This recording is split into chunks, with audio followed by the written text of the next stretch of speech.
Hi, everyone. Welcome back to the Thinking Crypto channel. I have a very special guest with me, Brad Garlinghouse, the CEO of Ripple. Brad, great to be speaking with you today. Tony, honored to be here. Thanks for inviting me and putting a lot of questions out to let people participate. That was great. Well, Brad, everybody wants to talk to you about Ripple and XRP, but I want to things back a bit, and I want to learn about you and where did you grow up? Where are you from? I'm originally from Kansas. I grew up there, born there, went to college at the University of Kansas. A proud Jayhawk, although I sometimes have to pretend we don't have a football team. It's just all about college basketball. But I still describe, I've lived in California now for 24 years. I still describe myself as a Kansan first and foremost. Got it. And tell us about your time in Silicon Valley. You were at AOL, you were at Yahoo. How did you get started in Silicon Valley, and how did that lead to you ending up at Ripple? I've always been a bit of a techie and did some coding earlier in my career, or not career, but really in school, I guess. And, when you come out of school, and I finished business school in 1997, and the internet is booming. I do think, and as I'm sure we'll talk about, given last week's news with the Coinbase IPO, I remember where I was the day that Netscape went public in 1995. And, the expression "when in Rome," if you were interested in this segment of the economy in, the late 90s, you wanted to be in the Bay Area and in Silicon Valley. And so I moved out here in 1997. And as you pointed out, I've done a few different positions at smaller companies, bigger companies, and spent a little time on both the investment side of the world as well as the operating side. Got it. And when you were at Yahoo, you famously penned the Peanut Butter Manifesto.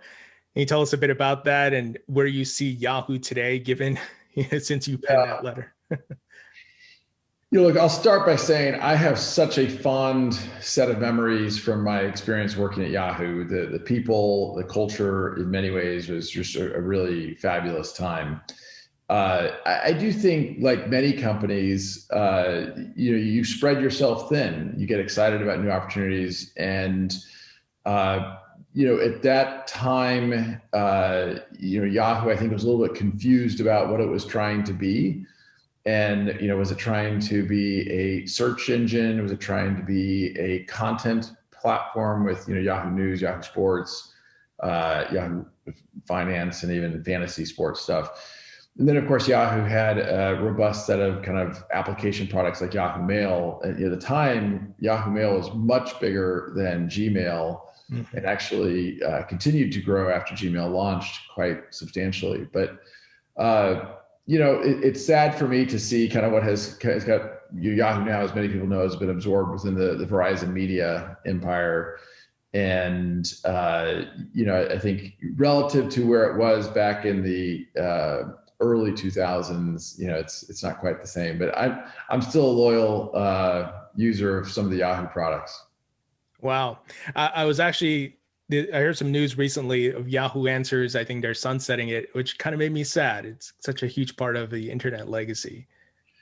Yeah. I think that Yahoo Answers is one. Yahoo Groups used to be in my group at Yahoo. I ran everything from the homepage to Yahoo Mail and some other things, and Yahoo Groups was in my organization, and we actually sunsetted Yahoo Groups when I was there. And the reason was, and I think the reason I'm bringing this up is I think the internet and the social media as we know it today could learn from this. Yahoo Groups, we realized that our ability to the cost relative to the benefit of monitoring Yahoo Groups for the abusive behaviors and the illegal activity made it untenable. Like, we couldn't really operate the service efficiently. And as I have said very publicly, and I think you may know, I sued YouTube, and Ripple sued YouTube because so many people are impersonating me, using Ripple's brand to scam people. And I think a number of the social media platforms really can and should be more a part of the solution than I think they have been. I think that the platforms have been abused in ways that have, hurt society in some ways. And you may also know there's a really powerful documentary on Netflix called The Social Dilemma, which I thought was, really impactful, and made sure my kids watched it.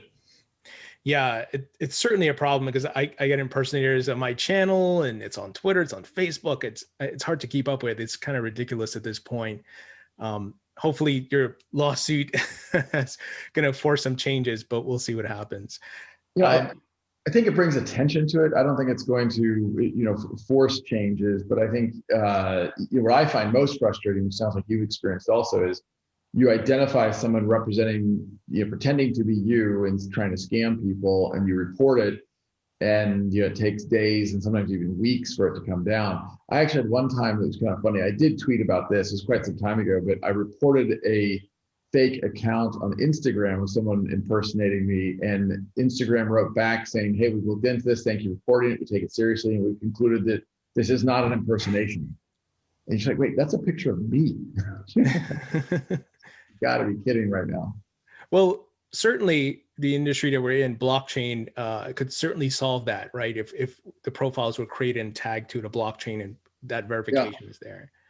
It's kind of funny you mentioned this. When I first joined Ripple, and I just passed my 6-year anniversary of the company, we actually were working on 3 different, but also interrelates to the peanut butter manifesto comment, but Ripple is working on 3 different kind of go-to-market initiatives, leveraging the XRP ledger.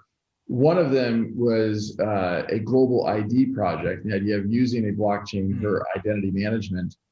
The other one's a smart contracts platforms. Is, I think, somewhat infamously, Vitalik Buterin spent some time as an intern and sleeping on the couch of our CTO at the time, Stefan Thomas. And the third was payments related, and particularly cross-border payments. And we decided to pick one and focus. And it was kind of the lesson I had learned around the peanut butter manifesto of really, decide what you're going to be great at and invest heavily and grow that segment. But the global ID, to your point, leveraging a blockchain for identity management, I think, is a very real opportunity. I think it's a hard one to do well, in part because, whether we like it or not today, the government owns our identity, right? If you say to someone, "Hey, verify your identity," generally you're going to look for a passport, some sort of state issued identification, a birth certificate. All those things are issued by the government. And so I think to do identity well today, I think there has to be some collaboration and partnering with government entities, which makes it maybe a little harder to scale and grow in the way that I think some technologies can. Sure. And I'm assuming you're up to speed with what Greg Kidd is doing, obviously a Ripple investor in Global ID, and the work they're doing on that front. Yes, and look, nothing would make me happier than to see that be massively successful. To the point you and I were just talking about, it would help. The Instagrams and YouTubes of the world would point out how hard their job is, and if Greg Kidd and team are successful, I think that's good for those platforms also. Got it. So I wanted to know about Michael Arrington. He has published some interesting photos of you feeding goats and all kinds of things. How did you become friends? And are we expecting more releases or ICOs or something of your photos? God, I hope not. Is it an NFT of the goat photo, or the Boy Scout photo was the particularly embarrassing one, but Mike, I consider a good friend. I've known him probably a couple of decades, and kind of early on in his creation of TechCrunch, a Ripple employee who now works at Ripple named Kirsten Holler was first introduced Mike and I. And one of the things I've always liked about Mike is he will speak truth, and even if it's a controversial truth, his truth sometimes, but I think sometimes that's an underappreciated perspective in other people. And so I may not always agree with Mike, but I always respect his opinion, and I always have appreciated his friendship, and really enjoy spending time with him. So on that note of photos of you and things along those lines, the dichotomy of working at Yahoo and being in Silicon Valley to now being head of one of the companies that is getting maximum visibility, and now you have memes and conspiracy theories. And I'm so curious to get your perspective. How do you feel about that? How do you and Chris and the other folks at Ripple, and how do you handle that? Well, I'm going to maybe answer that a couple different ways. I mean, for what it's worth, I view myself as a pretty private person, and my personal side of my life, I try to keep pretty private. Look, I have been vocal, and I don't try to be private as it relates to my professional position. And I've certainly been vocal about my strong opinions around, what's going on in the crypto industry. Regulation is certainly, I'm sure, something we'll spend a good amount of time talking about. Most of the memes I just find to be comical. And, look, I admit sometimes I have a sense of humor and I like to have fun. And so I think sometime, maybe it was over the weekend or maybe it was last Friday, I was reading Twitter and somebody was talking about that there's going to be a movie of this story, which would not surprise me at this point. Nothing would surprise me. And I just was kind of joking around just to see who people thought would play me in a movie, which there's some pretty funny answers out there. Got it. Got it. So I want to ask before we go into the SEC and Ripple and XRP and so forth, what was your first encounter with cryptocurrencies? Was it Bitcoin? How did you hear about it? And what are you holding in your crypto portfolio? I attended a conference hosted by a gentleman named Oren Hoffman and Peter Thiel called Dialogue. And the conference has kind of evolved since the earliest days, but it was a conference in Utah, 2012 or 2013. And there's various kind of, it's not so much a conference where you have, a presenter presenting something to 100 or 1,000 people. It tends to be, a small group of maybe 10 or 12 people around a conference table where one person has been designated as leading the dialogue. And, there's topics that you always know nothing about. And it's an interesting cross-section of government, even some military and techies. And there was a session in 2012, 2013 on Bitcoin. I'd never heard of Bitcoin. And, some of the people who I consider the people I respect the most, even today, as early visionaries around what Bitcoin could mean and what digital assets could mean. I remember returning to the Bay Area after that conference and buying some Bitcoin. And today I've talked about the fact that I'm long Bitcoin. I remain a bull, and I'm frankly very bullish on the future of Bitcoin. And then of course I have plenty of exposure to XRP as another digital asset. Got it. So no Ethereum, nothing else, no Cardano or anything like that. Look, I'm just not, I don't view myself as a trader. And I think, some people who, they're traders and they're doing lots of these different things. I'm very busy with all things Ripple. And so I think to do that well, you kind of have to pay more attention to what's going on. I guess I am one thing I should have, in full disclosure, before I joined Ripple, I was an angel investor in a company called Protocol Labs, which is behind Filecoin. So I think I have exposure to Filecoin also. Got it. All right, let's switch gears and talk about the SEC lawsuit and everything that's going on. I have quite a few questions, but things are moving so fast, so rapidly. And could you give us a state of the union here of where are we at? What discussions are you having with the SEC right now, the case and all of that, if you can? Sure. And, look, as you and I talked a bit as we organized this, there's some questions I may, explicitly dodge and just say, and there's others I may just, kind of answer around it. Suffice it to say, I think it's very clear, and what I said at the very beginning of this, when the SEC announced their intent to bring the lawsuit, I think the SEC is wrong on the facts. I think they're wrong on the law. I think how we have seen this play out is demonstrating some of that. This is not I actually agree it has moved, a reasonably good clip, but by the same token, the engine of the justice system isn't necessarily, super fast. And so, we've got a long way to go. I remain hopeful that, as time progresses, there'll be additional opportunities to engage the SEC in conversations about what could be a constructive outcome here that's, provides the clarity that, frankly, Ripple and I have sought for a long time, and even, pounded the table about. But also give the entrepreneurs and investors, and here in the United States, the ability to participate in these markets and continue to grow them here at home. There have been a couple of pretty consequential rulings from the court in the last 3 weeks. I think to me, the most important one amongst those was the judge's decision to allow discovery around the SEC's decision to determine that, to publicly state anyway, that Ether is not a security and that Bitcoin is not a security. And I think it's even interesting, like why they fought that. If we want to provide clarity and transparency to the market, let's provide that. Let's actually do that. And so, I was pleased that, the judge ruled in our favor on that one. Do you feel there's some sort of conflict of interest here on Jay Clayton's part, given where him and Mr. William Hinman, the places they find themselves now at in connections to Ethereum and so on and so forth? Yeah. Look, suffice it to say, it's super frustrating. Obviously, this was a decision that was made literally the day before Jay Clayton left his position.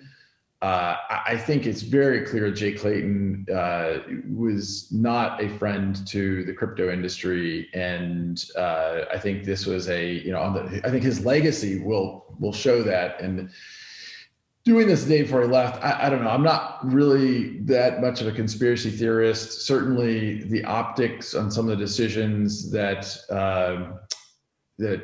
Jay Clayton has made since then, and certainly Bill Hinman has made since then, it don't look great. The fact that Simpson Thacher is a member of the Ethereum Enterprise Alliance, and he's getting paid by Simpson Thacher while he's there, those things don't look great. But I'd like to believe that now that we are in front of a neutral fact finder or in front of a court, that we'll get to the right outcome. And I think that the facts will bear that out. And I think I'm pleased about kind of how it's going so far. Got it. And what are your thoughts on Gary Gensler? Obviously, well versed in crypto. He's taught at MIT. He's spoken about Ripple and XRP, Bitcoin, and so on and so forth.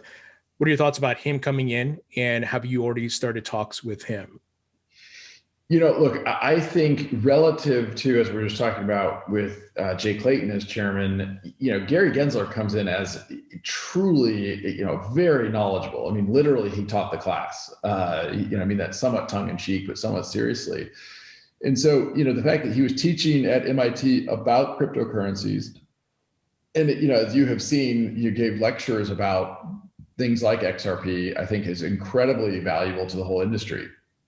I think, I don't think Jay Clayton deeply understood some of these technologies. One of when Bill Hinman announced that Ethereum was not going to be viewed as a security, one of the things he hung that on was this idea around decentralization.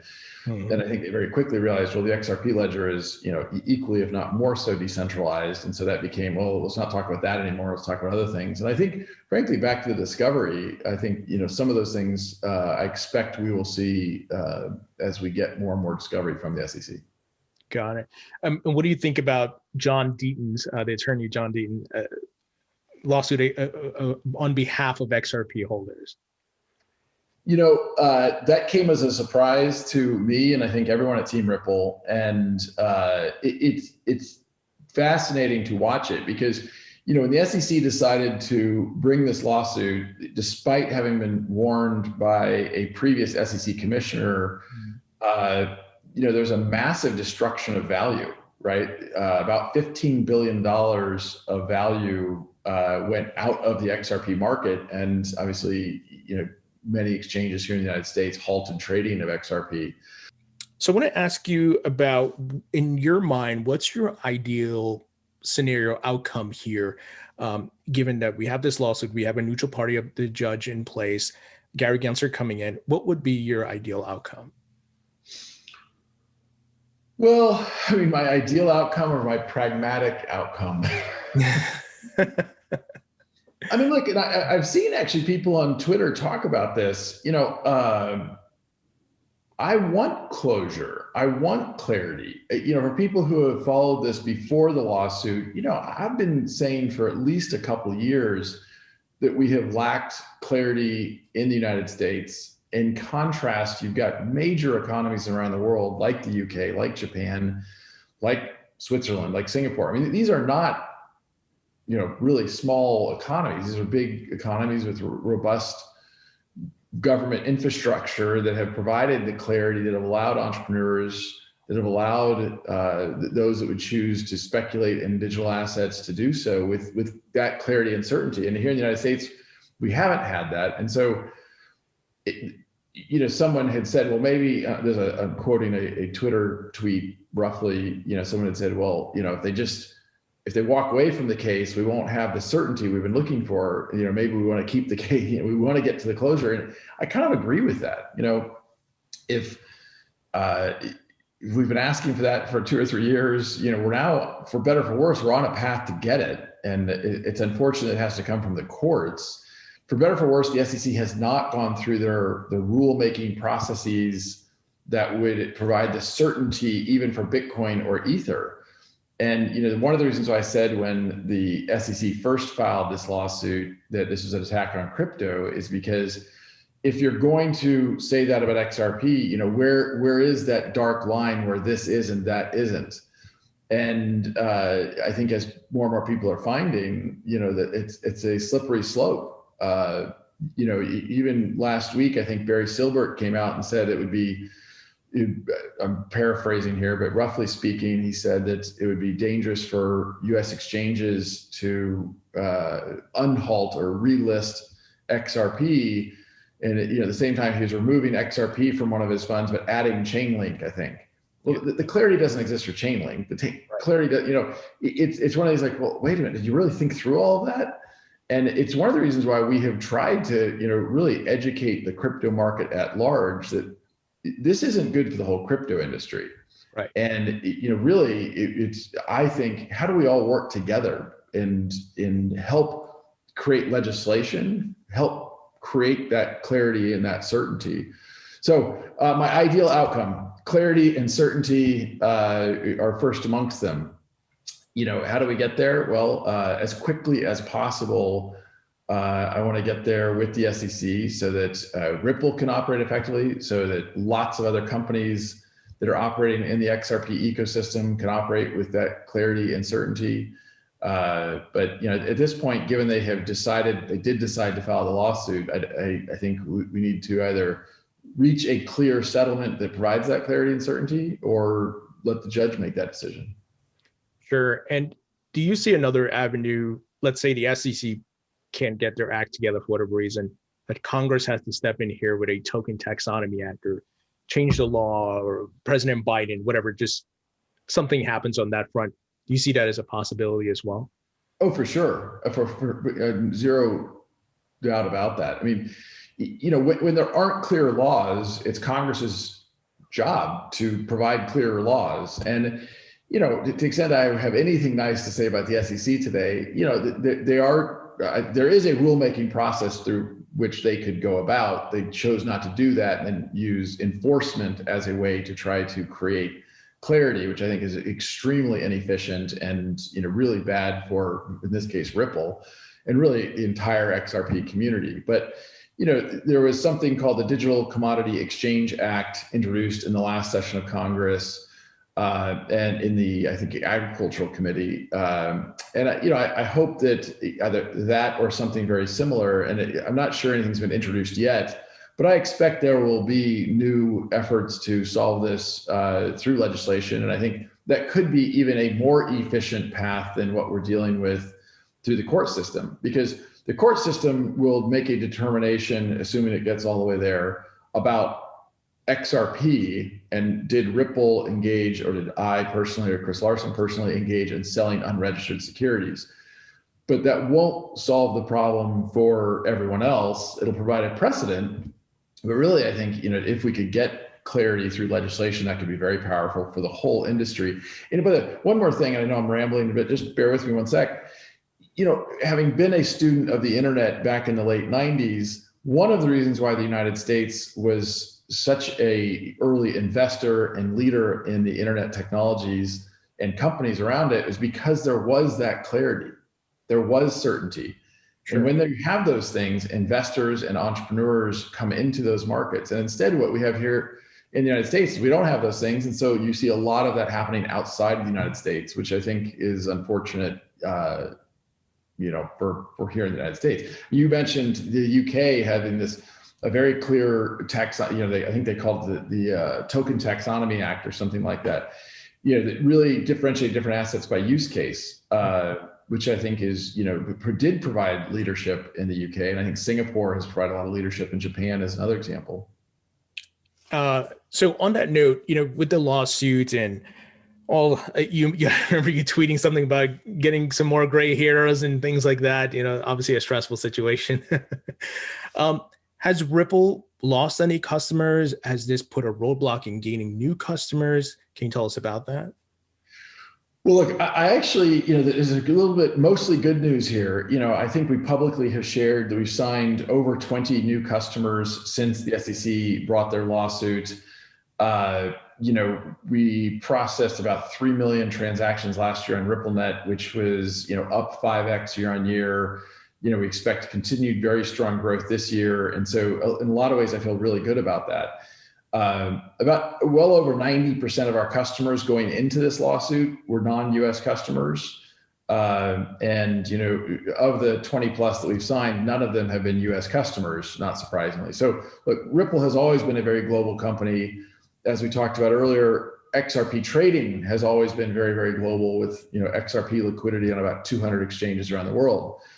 We have, though, it has caused some headwinds, here in the United States, very well known, our partnership with MoneyGram, we both kind of mutually agreed to step away from for the time being. But we also, as I already commented, we've been able to grow, in some ways, accelerate our growth. We've made a couple big deals. One, Trenglo, we agreed to acquire about 40% of a pretty large payment provider in Southeast Asia. They do about 20 million transactions a year and about $4 billion of value. So, we hired an amazing leader in Southeast Asia, Brooks Enswile, who joined us from Uber, which has been great to kind of jumpstart some of that leadership as well. Yeah, no, so you mentioned Trenglo. I also saw Novati is, if I'm saying that right, is a new customer of yours. They will be leveraging ODL. Correct. Yeah, I mean, look, ODL, on-demand liquidity, is the product we offer that allows customers to tap into XRP as a way to shuttle liquidity. Our customers have loved it. We have a lot of demand for it. Obviously, the SEC's actions here in the United States have kind of stymied that. But, Asimo, Novati, these are all customers who are benefiting from ODL, and even despite the SEC's actions, continue to do so. So I want to ask about, and I know you probably can't talk a lot about this because things are under NDA and all that, but I'm certain you're speaking to banks in the United States and payment service providers in the United States. Have those conversations been put on hold, given the lack of clarity as a whole, even before the lawsuit? And are you, can you tell us about the dynamic of that? Is it like, hey, we'll talk to you 6 months from now once this is all over, or whatever it may be? Yeah, I mean, look, I can talk about this directionally. For certain here in the United States, it has been a constant headwind in the past years, and it went from being a headwind to just, hey, we're going to stop. For U.S. companies to engage, particularly U.S. public companies that are regulated by the SEC, it takes some real conviction and risk tolerance to do that. Now, in the SEC's in the court, the SEC has actually somewhat ironically said that they have not taken the position that the secondary markets are, selling of unregistered securities, and that, don't blame the SEC for that. I mean, I think they said this as part of the John Deaton case that he filed in federal court in Rhode Island. But, their argument and retort to his case was, and I'm paraphrasing, of course, but, like, hey, don't blame us, blame the exchanges. The exchanges are the ones that delisted, not us. And you're just like, come on, you're supposed to be working for the people. You're working to protect investors. It didn't feel, to me, it didn't feel like consistent with the mission of the SEC. Sure. And I think they're hearing about it on Twitter. They're different handles, which I think rightfully so. Now, given the evolution of Ripple as a company, the adoption of XRP worldwide, different companies building on the XRP ledger, so on and so forth, what's the vision as of today for XRP? Is it still the bridge asset use case, micropayments with Coil, web monetization, things like that? Can you give us an overview? Well, I mean, you did a pretty good job right there. I mean, yes, look, XRP is an extremely efficient digital asset for payments in particular. For Ripple as a company, we've started with cross-border payments and using XRP around on-demand liquidity. But, Ripple also, we're expanding. And, last year, I think in either late Q3 or early Q4, we announced a product called Line of Credit and kind of to start playing in the lending space, which is really an extension of some of the services we were already offering to those same customers. And, you should expect that we will continue to, think about that customer set and how we can continue to add value. And, more to come on that. And we're excited about what that holds. One of the things I've talked publicly about a little bit is I was, because we have a long form interview here, when I was in business school, Jeff Bezos in 1996 came to our class. And he talked about Amazon, and he talked about Amazon, the bookseller, and Amazon was competitive with Barnes and Noble and Borders Books, and that was it. And I've said that I view Amazon is to books as Ripple is to cross-border payments, as something that I do believe there are many compelling use cases. There are many compelling vertical opportunities, vertical markets to apply blockchain technologies to. And the XRP ledger is an extremely efficient blockchain. And so there's many other use cases that we think about, and we think we could apply our expertise in enterprise sales as well as the efficiency of the XRP ledger to solve some of those problems. And so I'm excited about what I think will be ahead. We're almost 500 people strong and trying to hire 150 or 200 people from now until the end of the year. So we're still certainly in the face of some headwinds from the United States SEC. We're still investing heavily in growing. I'm excited to hear that. And there's a question that came from the community I have to ask, and I'm interested as well. The central banks that you are currently working with and the private ledger and issuing CBDCs on the XRP ledger, things along those lines. What can you tell us there? I know there's probably not a lot, but as much as you can hint to. Or yeah, I'm not going to hint. I'm just going to try to answer the question as best I can. Look, first of all, I hope everyone who follows Ripple closely and follows the XRP community closely can appreciate when we're working with particularly large banks, really any customer, we try to respect, any announcements to respect what they want to announce, when they want to announce it, things like that. And so that sometimes that's frustrating for us. I remember there was a certain patent filing that came from one large bank that referenced Ripple in a certain way, and of course generated a lot of questions, and I didn't have much to say about that. There was some attention, because some central bankers' schedules are public information. So I've seen the rumors out there. I'm going to go back to what I said earlier. The XRP ledger is extremely efficient. It's extremely scalable, and you can issue other assets on the XRP ledger. And so I have said publicly, we often are asked by central banks to come and talk to them about whether it's the XRP ledger or about, how we think about the future of payments using digital assets. And, because of our unique position with, really compelling technology and the ability to offer a private version of, the open source technology as XRP ledger, central banks can manage and create and manage their own digital currency. So again, we haven't been shy about the fact, yes, we're having the conversations with many banks, many central banks around the world. We did some research, I think we publicly shared that, we think about 80% of central banks around the world are actively investigating one way or another what CBDCs could mean for their technology or for their economy. So, we'll continue to do that. And when we have announcements, we'll certainly do so. So I recently interviewed Chris Giancarlo, former CFTC chairman, heading up the Digital Dollar Project. What are your thoughts on, look, China looks like it's beating the US at this point when it comes to a CBDC. And do you see the dollar losing reserve status as a result? And look, this is a small island countries that have got their CBDCs live already. What are your thoughts on the entire situation? Well, I guess first of all, I don't think it's fair to compare a tokenized dollar to, what some small economies have done. It's just like not even the same. It's a much more complicated topic. There's no doubt in my mind that the Chinese Communist Party has been very strategic and I think very smart about how they have approached this. I thought, some of you, I'm sure have seen, and I'm sure that your viewers have seen, Peter Thiel's interview last week or maybe the week before, talking about the implications of what's going on in China and, even the potential implications of Bitcoin.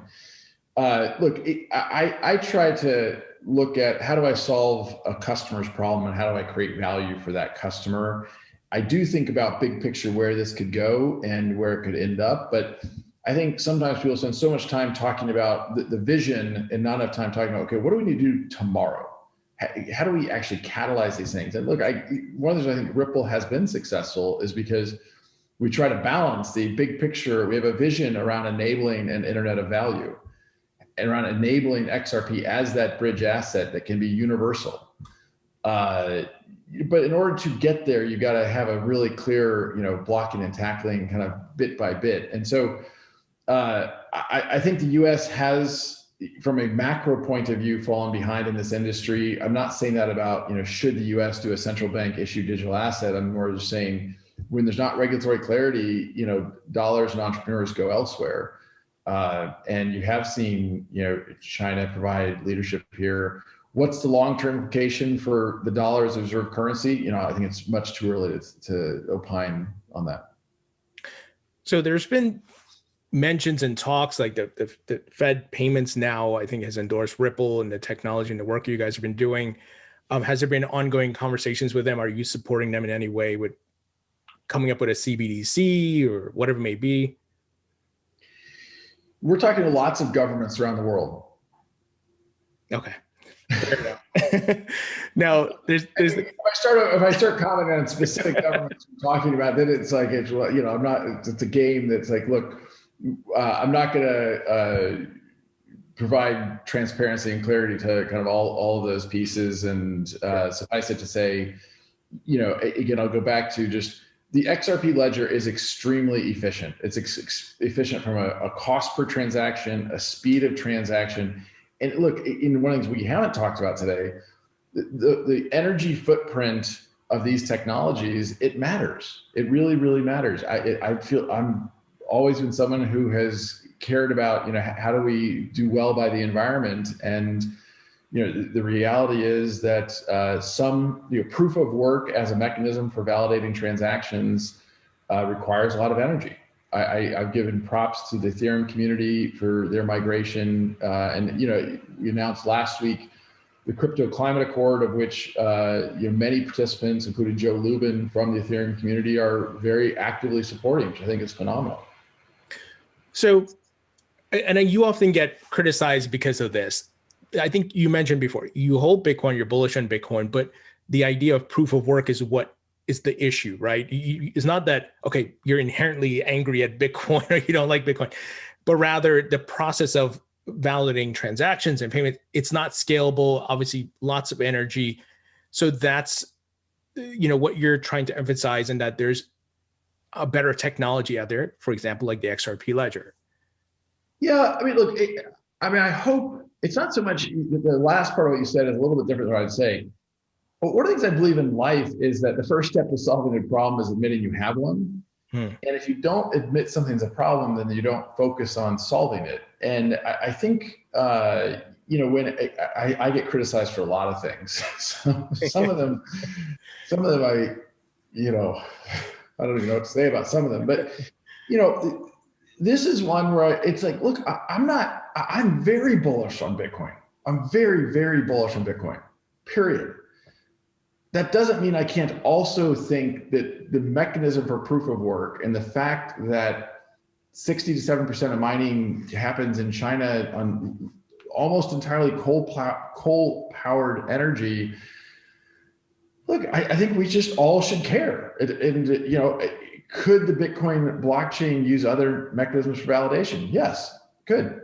I'm not saying it should. I'm not saying it. Look, at the end of the day, I'm very bullish on Bitcoin. And I think Bitcoin doing well is good for the entire crypto industry. Got it.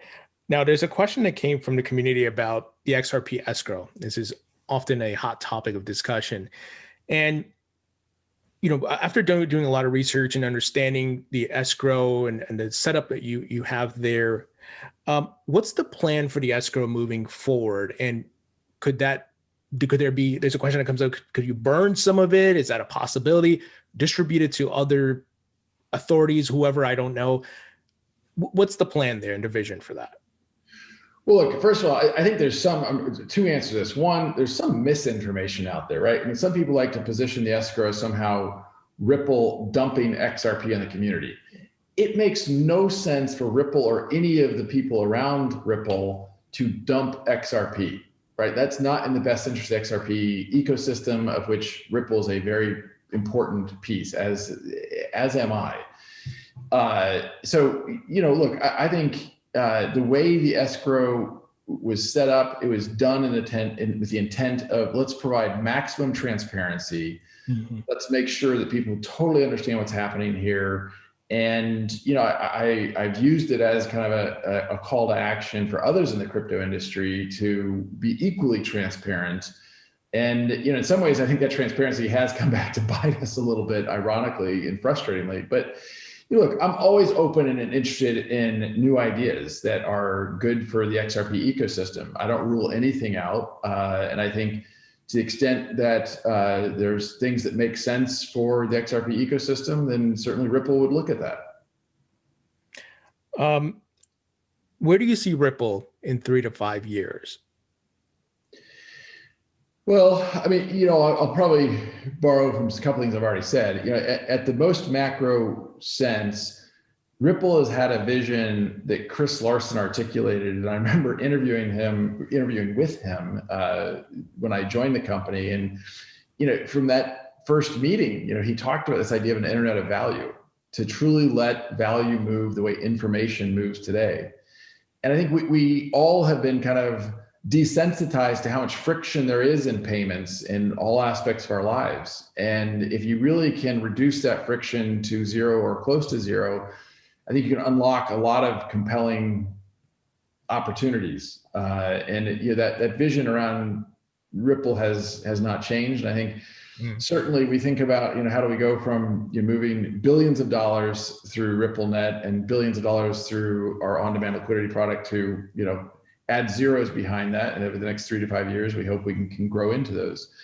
But also, as I said, I think, we think about how to leverage the XRP ledger or other compelling use cases. And there certainly are some that we are investigating. There's some that we kind of watch.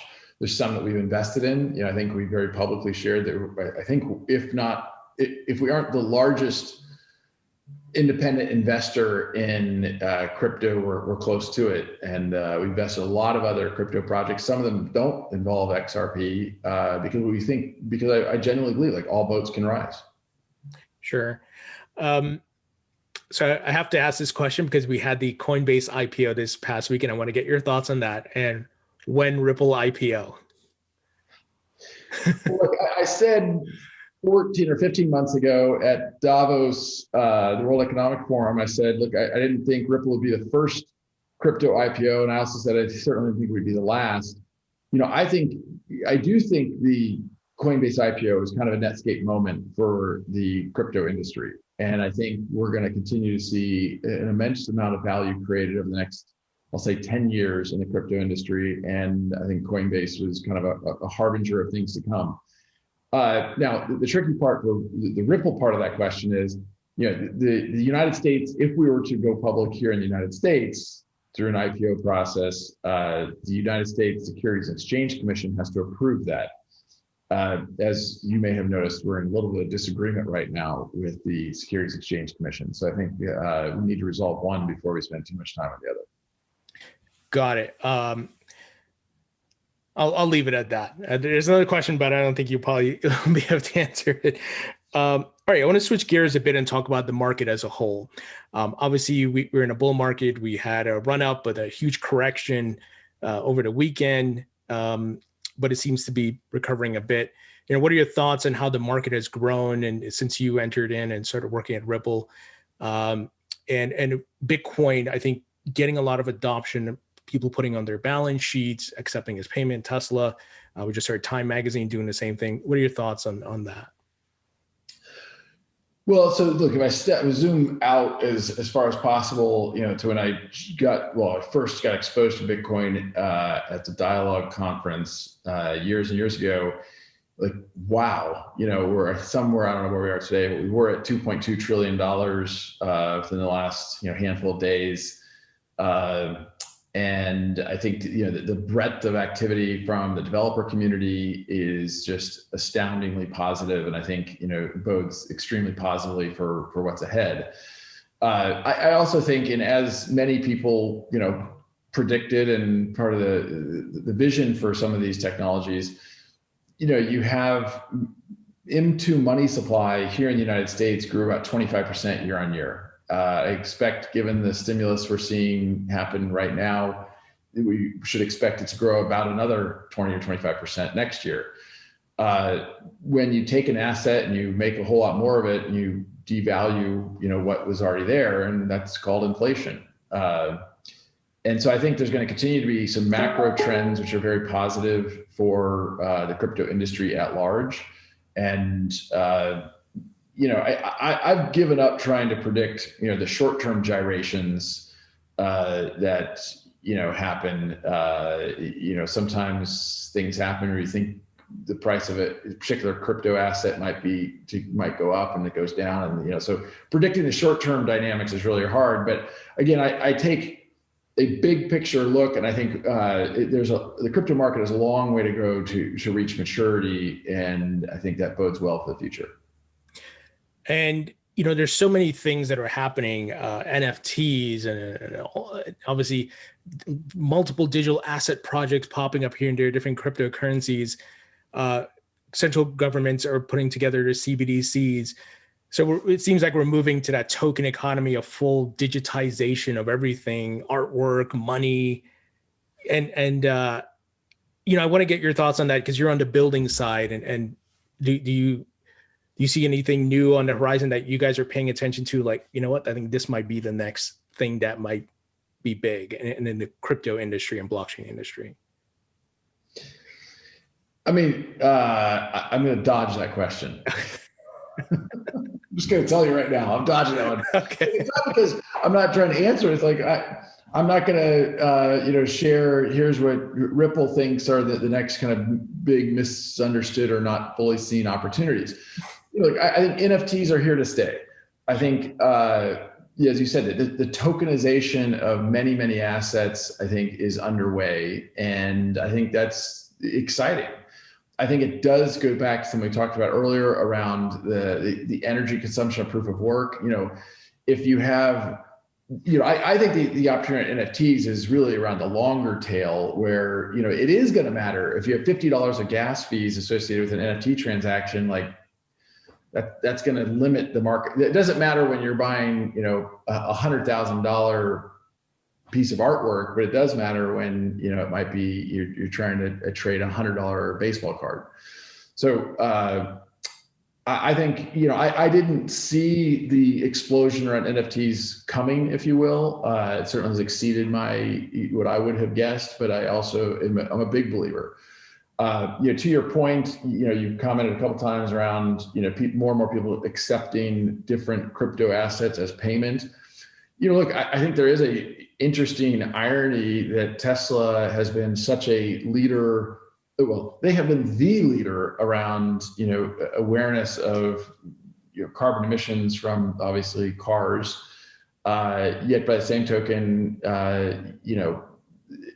understanding the implications of Tesla and SpaceX and Elon Musk, who clearly has done more for protecting, the planet from carbon emissions than probably any other person that I know of, then leans into an existing framework that is around proof of work that produces a lot of carbon. So, I think that what we saw with companies like MicroStrategy and Tesla, when I think I tweeted out when MicroStrategy announced what they had done, I think I tweeted out something like they may be the first, but it certainly won't be the last. And I think that still remains true today. On the note of the carbon footprint, do you feel at this moment it's a necessary evil because of the larger evil of, I don't know, money printing and the super centralization of different aspects of government and so forth, that while Bitcoin is not getting rid of banks and so on and so forth, certainly not, but it does give some power back to the common folks and the decentralized nature of the internet? Well, I want to make sure I understand. Well, sorry, when you ask that question again, I'll make sure I understand it because I'm not sure I totally picked it up. Well, I think you said kind of the juxtaposition of Tesla being about the environment, clean energy and so forth, but yet Elon adopted Bitcoin, right? But my point is it fair to criticize Elon and Tesla, and given that Bitcoin's pros, I think we certainly understand the cons and that needs to be fixed, but the pros outweigh the cons at this point. And I mean, again, I'm going to keep emphasizing, I am not trying in any way, shape, or form to attack Bitcoin. I mean, this is a full-throated, I am bullish on Bitcoin, period. I'm very bullish. That doesn't mean we can't be intellectually honest and think about how can we do something better. Sure. Do I think Bitcoin and all the benefits of Bitcoin, as you point out, the decentralization pieces are relevant? I know some people yell at me for saying this, but this past weekend, as you probably followed, there were some blackouts in China, which took the hash rate down by 20 to 40%, which also coincided with a big drop in the price of Bitcoin. We can debate a little bit some of those decentralization points. Suffice it to say, all I'm trying to point out is I think we just need to be intellectually honest and not try to, fight with each other about things that, I want to spend the time convincing Janet Yellen that she's wrong. I want to convince Bill Gates that he's wrong. Right. When they make comments about, I think Bill Gates was quoted as saying roughly, a Bitcoin transaction is the least efficient mechanism for a payment that man has ever created or something like that. Let's prove them wrong. Let's also acknowledge that Bitcoin has some things it's probably really good at, and there's other digital assets that might be really good at other things. Right. Okay, so we're running up on time, so I want to wrap it up here with some rapid fire questions, such as, what's your favorite food? I eat more ice cream than anyone you know. Favorite musician or band? Kygo. Nice. Favorite movie? Wedding Crashers. Good one. I only wish Wedding Crashers had come out earlier in my life. I think that's I'm too old for that now. Favorite book? One book that actually was pretty formative for me, I read around the time Netscape went public, was a book called Snow Crash by Neil Stephenson, which was an early kind of sci-fi not artificial reality, but kind of I can't remember I'm spacing the words, but anyway, fabulous book. You should read Snow Crash if you haven't. I'll definitely check that one out. And when you're not at Ripple, doing your CEO duties, what are you doing for fun as a hobby?